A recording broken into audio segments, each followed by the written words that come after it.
Yo, what is going on? Welcome back to another episode of Bank Shot Basketball, where you already know we keep it 100. And today we're going to have to keep it 100 and talk about the Los Angeles Clippers. That's right, you seen the title, you clicked on the video, Reloaded. Can the Clippers make it to the finals? That's a big question. Can they? They made a lot of moves this offseason. They made some trades, but the West is crazy. Who knows what's going on in the West? You got the Nuggets, you got the Suns, you got all types of teams competing this year in the West. Can the Clippers make it back to the finals? Oh, back. Can the Clippers make it to the finals? Let's go ahead and break that down. So let's go ahead and backtrack real quick. Last year in the NBA, everyone thought the Clippers and the Lakers, they thought it was going to be a big battle for LA. They thought they were going to meet in the Western Conference Finals. Well, guess what? That didn't happen. A lot of crazy, unexpected things happened last year, and the NBA went into a bubble, and the Clippers, they cannot handle it. The Clippers were a mess last year. They had guys in and out of the bubble. They had guys that emotionally couldn't handle it. Mentally, it took a toll on them. They had chemistry issues before they even went in the bubble. So they had a lot of issues. Now, this offseason, they let go of some guys. They brought in some new guys, and they also changed their coach. So let's talk about their season right now. Wow. Okay, if you're a Clippers fan, you're pretty happy right now. They have 46 wins, 23 losses, and they're third in the West. It's not bad at all. As I mentioned, the West is always competitive, so to be third in the West is not bad. Now, one weird thing about the Clippers is this year they haven't generated a lot of hype. I don't feel like people are talking about the Clippers as much as they were last year. Could be due to the fact that in the bubble they didn't play so well, so maybe people are seeing the Clippers as fool's gold. Well, throughout this video, I'm going to tell you why the Clippers aren't fool's gold and why the whole West should be on notice and everyone should be looking out. Okay, so one reason why everyone should be on the lookout for the Clippers is because they have two of the NBA's most wanted. Ain't nothing but a gangster party. You got Kawhi Leonard the Claw, averaging 25. You got Paul George, PG-13, more like rated R. He's averaging 23. You put that together and you got some danger. You got some fire. These two can put up points easily, and Kawhi Leonard can definitely lock people down on defense. That's not a bad 1-2 punch. Okay. So not only are these guys putting up great numbers on the offense, they also have the record to go behind them as well. Kawhi Leonard and Paul George are 58 and 21 together in their careers so far. Now that's not a bad start for these guys. Now this is their regular season record. Their playoff record looks a little bit different.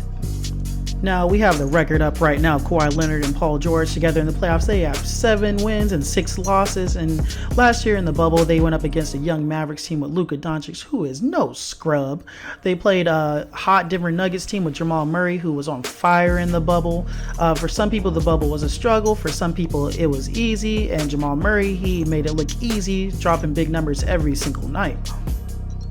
Paul George has some comments about Doc Rivers. He talked about how Doc was trying to play him as a Ray Allen type of player or even a JJ Redick. He talked about how he would always run pin downs for him, and he talked about how he couldn't do it. He said, that's not my game.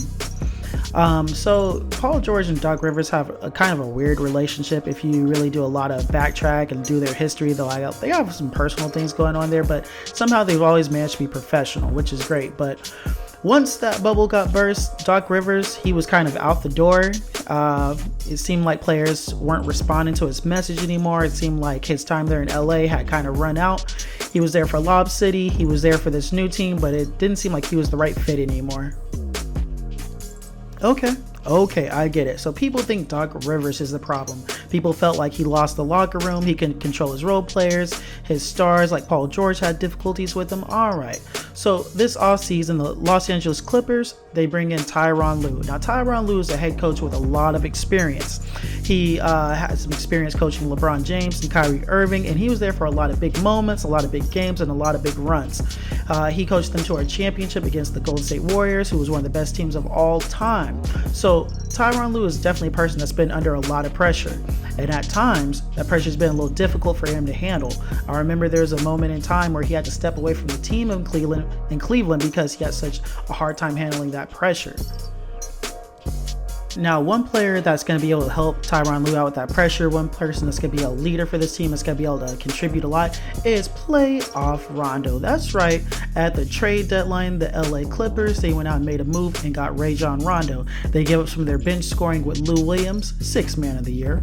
Normally 6th man of the year. At this point, he should be the trophy. So unfortunately, Lou Williams is moved to Atlanta and Rajon Rondo is brought in.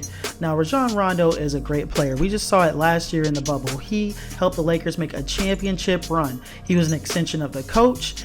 He always has one of the highest IQs out there amongst the players. He always knows what's going on. And he's also a person that's going to hold his teammates accountable.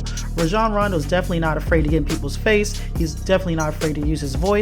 And for this team, that's going to help a lot. You got a guy like Kawhi Leonard, who's a good leader, but he's not always the most loud person. You have Paul George, who's a great player, but he's not the best leader. Rajon Rondo is going to be able to contribute on ways off the court as well as on the court.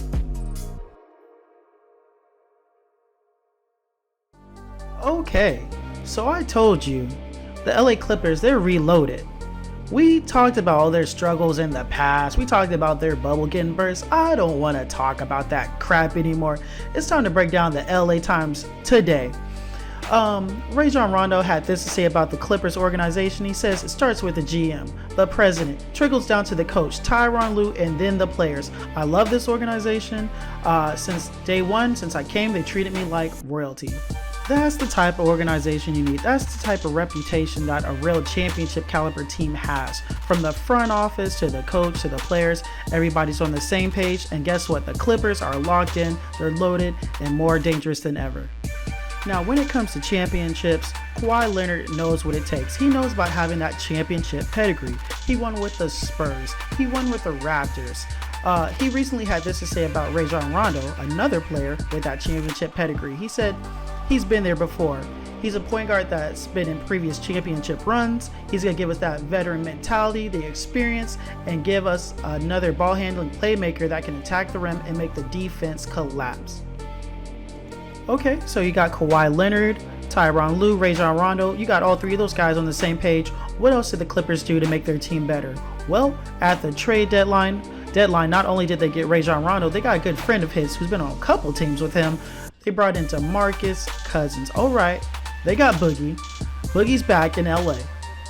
He had a brief run with the LA Lakers. Unfortunately, he didn't get a lot of playing time due to injuries and whatnot. But now he gets a second chance in LA with his friend Rajon Rondo, a champion in Kawhi Leonard, and a great player in Paul George. Now, so far, Boogie's come along a little bit slow. He's getting adjusted to the offense there, but I think Boogie could be a good contributor to the team, and he brings another layer of toughness to them. I mean, come think about it. You're going in the paint, you see Serge Ibaka, you see DeMarcus Cousins, you see Kawhi Leonard. It's a problem. So on the defensive end, the Clippers, they got it locked down. Now on the offense, I think Boogie's going to be able to contribute a lot there. He's a big man that can stretch the floor. He can hit some threes. Down in the paint, he's going to get those boogie boards. He's going to get those putbacks. I think DeMarcus Cousins is in a great situation with the Clippers. I think this is a good opportunity for him. And I know he's been injured in the past, but I think this is a good chance for him to kind of change his history and start a new arc in his career. Now, one player that could have used to change his scenery was Lonzo Ball. Now, he's having a great year. He's putting up good numbers. He's hitting more threes. He's getting more triple doubles. He's playing great, but the Pelicans aren't enamored with him. They don't see him as part of their future. A team like the LA Clippers could have really used a young playmaker like Lonzo, but instead they went the other route and got a veteran in Rajon Rondo. Lonzo's long gone for now, but in the offseason, they could make another move for him. Okay, so we covered all our bases around here.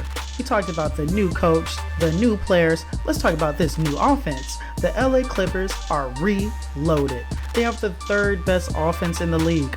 They got shooters like Paul George. They got Kawhi Leonard who can get in the paint and just do whatever he wants. You got DeMarcus Cousins stretch the floor. You got Rajon Rondo running the whole damn show. The Clippers are reloaded and looking scarier than ever. The West is on notice.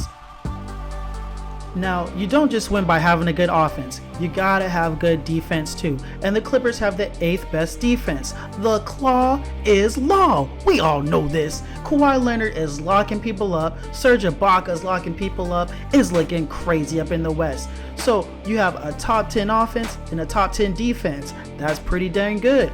If I had some money to blow, I'd be putting it on the Clippers right now because they're looking scary. Let's go ahead and take a look at those playoff standings. Now, right now, the Clippers are the 3rd seed, and if the playoffs started today, it's a rematch taking on the, I almost said the Luka Mavericks. It feels like the Luka Mavericks because they don't have anyone on that team. I think the Clippers would easily take down the Mavericks. I think it would probably be a 4-2 series, and I think they would advance to the 2nd round. I think the Clippers are a good team. I think the Clippers are reloaded, and I definitely think they could get to the Western Finals this year. They're looking a lot better than the Lakers. People take them more serious than they do a team like the Suns. They have players with more experience than the Denver Nuggets. I think the Clippers are scary, and I think they're reloaded. If you enjoyed the video, be sure to hit that like button. Please be sure to subscribe. I'm trying to get to 2,000. It ain't easy. It's harder than playing in the bubble. Paul George. As usual, this is Leezy. I've been keeping 100. Thanks again, and everyone, have a good one.